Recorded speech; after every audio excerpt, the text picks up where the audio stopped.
Ayan yung mga mais po natin ngayong gabi mga kapalmos. So, mais na purple. Purple po yan. Sweet ko data. O, binababa pa lang.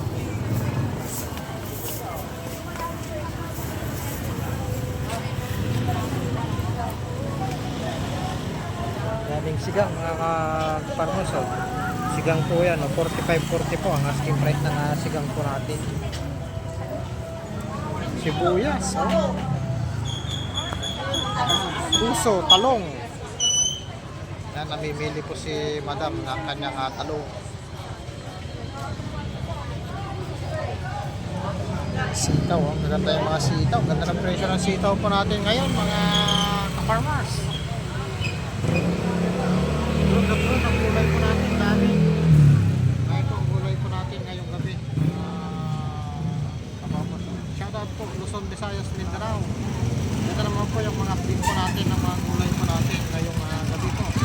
Mayo 21 ang araw po natin ngayon. Ayan, riniripak po ng luling yung sitaw niya. Hanggang masipag sinangay. Kahit ganyang edad, sige pa rin. Ano lang hanap buhay na para sa kanyang pamilya. Yan.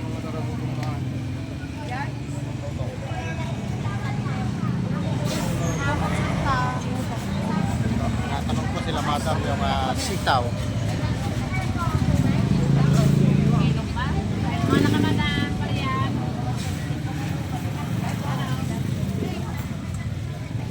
Daming mais. Kahit mais po tayo ngayon mga ka-farmers ka-idol, mais saka sweet corn, marami rin po nga naka-stock ko.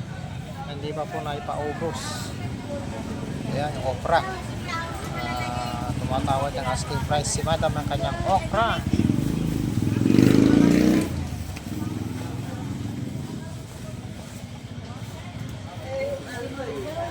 Labuyo po natin, asking price 60 yan. Ayan, si Nanay Lourdes. Shoutout po, Nanay Lourdes.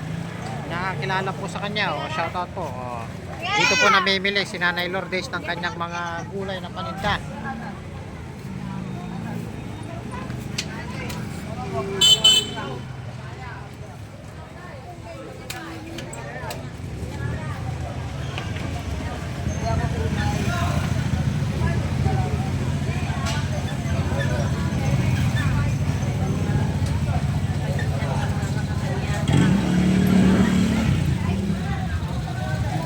Ayan mga ka-farmers, yung atin pong update ngayon po ng mga gulay po natin na asking price. Gaya po ng nabanggit po natin.